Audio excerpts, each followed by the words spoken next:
What is up, everybody? Welcome back. Everybody go ahead and gather around the campfire. It's Uncle Toxic here to tell you guys another story, another personal story about something that happened to me in the past, and this is going to be a lot like the last one. Not much editing, because I don't want to break the immersion. I want you guys to feel like you're here talking to me, and if it's edited, that's not how that works. So this time, this is going to be about a relationship I had in the past. And the unfortunate circumstances I encountered around the end of it, and this is also going to serve as a bit of a warning. When you're 16, don't go out of your way to do something for your partner, at least not the way that I did. What did I do? Alright, that's... So, me and this person's relationship was very, unconventional. What are we gonna call her? We'll call her Cena, to protect the innocent. Me and Cena met back in the 3rd grade, and we didn't really get along all that well. It was rocky, and then I found her on Facebook back when I was really awkward, and I would just text people random anime quotes and things in Japanese, because I was a bit of a weeb at the time, and I'm pretty sure we've all been weebs at least once before. Things were weird at first when I was talking to her, but then a year or so went by and we started talking more over the summer of 2015. We got close, we became really good friends, and we were like, okay, let's date. And that started in I believe October.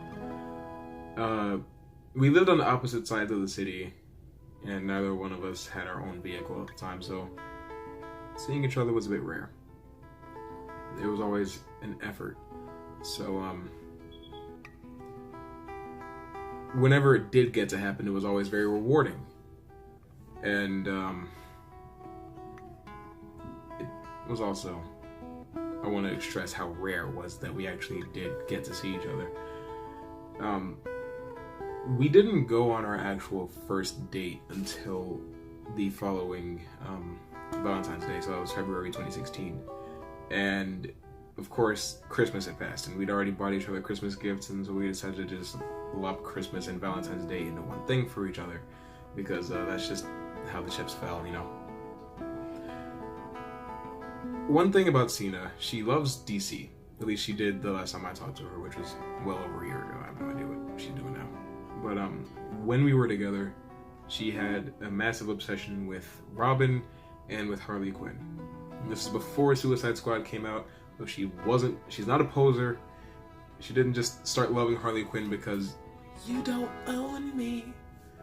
I'm giving her a lot of credit for, anyway, whatever. So, the year before this, I met the creator of Harley Quinn. Todd, if you're watching this, how's it going? Todd, let me know in the comments if you saw this and remember this story. That Christmas, I decided I was going to give her the best Valentine's Day gift that I could possibly think of. How about the creator, the first person, the cartoonist that designed Harley Quinn, draw a personalized picture of Harley Quinn to give to Cena on Valentine's Day? So that's what I did. It wasn't the easiest thing in the world, but it also wasn't the hardest thing in the world. I met probably the minimal amount of difficulty that you could in a process like this, but it was still very much from the heart. I really threw myself at this relationship. I gave it everything I had, and when that happened, seeing Cena's reaction to this was one of the most uplifting and fulfilling experiences I've ever felt. And it meant a lot to me, and it probably meant a lot to her as well. But then one thing led to another, and to another, and to another, and our relationship ended not very long after. And I don't regret the relationship or anything that I did, anything that she did. It was just, we grew apart, and then I did something stupid. What was that stupid thing? I let a TV show tell me what decision to make, and I couldn't go back. In fact, I'll even tell you exactly what that was.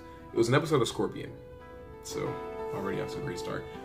Walter saved this girl's life back in season, I believe, 1 or 2, and in season 3 they were, no, it was season 1, and in season 2 they were dating, and she was doing all these things with him that she wouldn't normally do. It was out of character, and Walter came to the realization that it wasn't because she liked him, she liked what he did for her, and that's what I felt was going on with Cena, because she decided that she needed some time, she needed some space, because she had gotten her priorities out of order, which happens when you're young and you're working and you're in a relationship, all these things. We were kids. And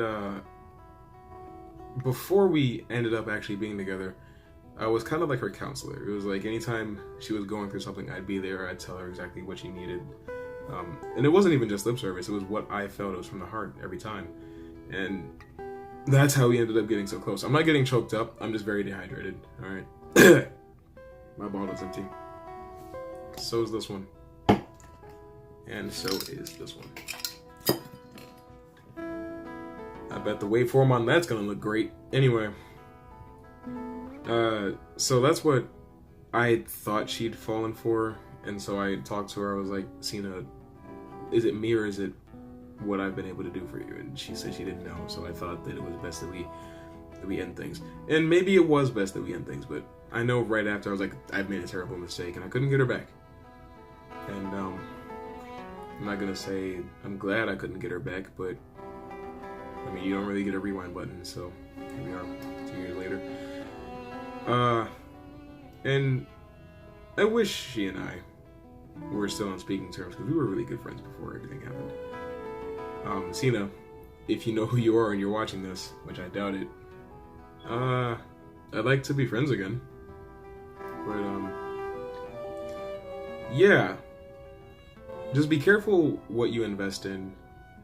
Don't do anything that you think you might regret. Not that I regret what I did, but yeah. Go Red Sox. I love New York. Marvel is better than DC. And stay hydrated. I'll see you guys tomorrow.